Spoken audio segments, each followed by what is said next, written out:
ಅಧ್ಯಕ್ಷರಾಗಿರ್ತಕ್ಕಂಥ ಬಾಬುರಾವ್ ಚಿಂಚನಸೂರು ಅವರನ್ನು ಕೂಡ ನಾನು ತಮ್ಮೆಲ್ಲರ ಪರವಾಗಿ ಹಾರ್ದಿಕವಾಗಿ ಸ್ವಾಗತವನ್ನು ಬಯಸ್ತೇನೆ. ಇನ್ನೂರು ಆತ್ಮೀಯ ಮಿತ್ರರಾದ 166 ಕಿಲೋಮೀಟರ್ ಕಾರ್ಯಕ್ರಮ ರಸ್ತೆಗಳ ಅಭಿವೃದ್ಧಿಗಾಗಿ ಉದ್ಘಾಟನೆಗೆ ಆಗಮಿಸಿದ್ದರು.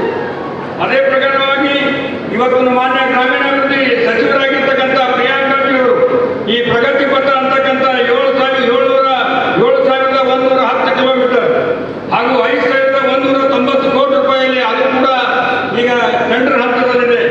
ತದನಂತರ ಇವತ್ತಿನ ಕಾರ್ಯಕ್ರಮಕ್ಕೆ ಎಲ್ಲ ಹಿರಿಯ ಧೋರಣೆಗೆ ವಿಶೇಷವಾಗಿ ಗುಲ್ಬರ್ಗ ಹೆಲ್ತ್ ಹಬ್ ಅಂತ ಹೇಳಿ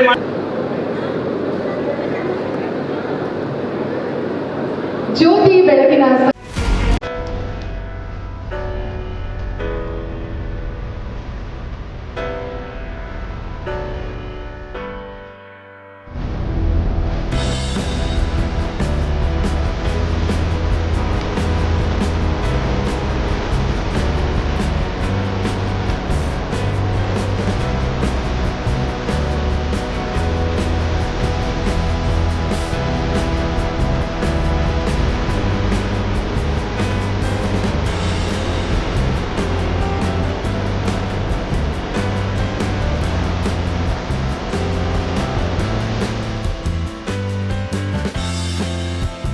ಸ್ಪೆಷಾಲಿಟಿ ಆಸ್ಪತ್ರೆಯ ಉದ್ಘಾಟನೆ, ಲೋಕಾರ್ಪಣೆ ಹಾಗೂ ವಿವಿಧ ಕಾಮಗಾರಿಗಳ ಅಡಿಗಲ್ಲು ಸಮಾರಂಭ ಕಾರ್ಯಕ್ರಮಕ್ಕೆ ಚಾಲನೆಯನ್ನ ನೀಡಬೇಕಾಗಿ ಸನ್ಮಾನ್ಯ ಮಲ್ಲಿಕಾರ್ಜುನ ಖರ್ಗೆ ಸಾಹೇಬರಲ್ಲಿ ಹಾಗೂ ಸನ್ಮಾನ್ಯ ಮುಖ್ಯಮಂತ್ರಿಗಳಲ್ಲಿ ಹಾಗೂ ಗಣ್ಯರಲ್ಲಿ ವಿನಂತಿಸಿಕೊಳ್ತಾರೆ.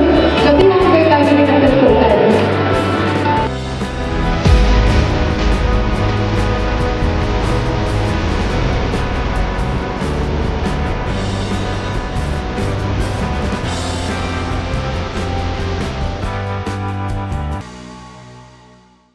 ಕಲಬುರಗಿ ನಗರದಲ್ಲಿ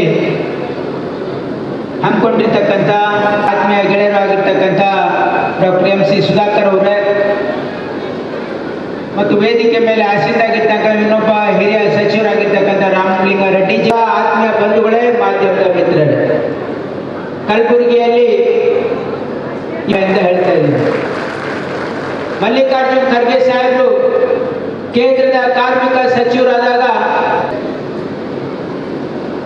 ಕರ್ನಾಟಕ ಸರ್ಕಾರದ ಉಪಮುಖ್ಯಮಂತ್ರಿಗಳು, KPCCಯ ಅಧ್ಯಕ್ಷರು ಆಗಿರ್ತಾರೆ. ಸಿದ್ದರಾಮಯ್ಯನವರು 2013ರಲ್ಲಿ ಮುಖ್ಯಮಂತ್ರಿ ಆದಮೇಲೆ ಒಂದು ಹೊಸ ಉಪಸ್ಥಿತಕ್ಕಂಥ ಮಾನ್ಯ ಮುಖ್ಯಮಂತ್ರಿಗಳಾಗಿರ್ತಕ್ಕಂಥ ಸಿದ್ದರಾಮಯ್ಯಜಿ ಅವರೇ ವೇದಿಕೆ ಮೇಲೆ ಆಸೀನರಾಗಿರ್ತಾರೆ. ಆಸ್ಪತ್ರೆಗಳನ್ನು ಮಾಡಿದ್ರೆ ಮಾತ್ರ ಸಾಧ್ಯ ಅಂತಕ್ಕಂಥ ಅವ್ರ ಸಂಕಲ್ಪ ಏನಿತ್ತು, ಅವರು ಕಂಡಿರ್ತಕ್ಕಂಥ ಕನಸು ಇವತ್ತು ಮಾಡಿದ್ರು. ಆ ಸಂದರ್ಭದಲ್ಲಿ ಕಲಬುರಗಿಯಿಂದ ಅನೇಕ ಜನ DPR ಮತ್ತು ITBT ಸಚಿವರು ಸಹೋದರಾಗಿರ್ತಕ್ಕಂಥ ಪ್ರಿಯಾಂಕ್ ಖರ್ಗೆ ಅವರೇ ಮತ್ತು KKR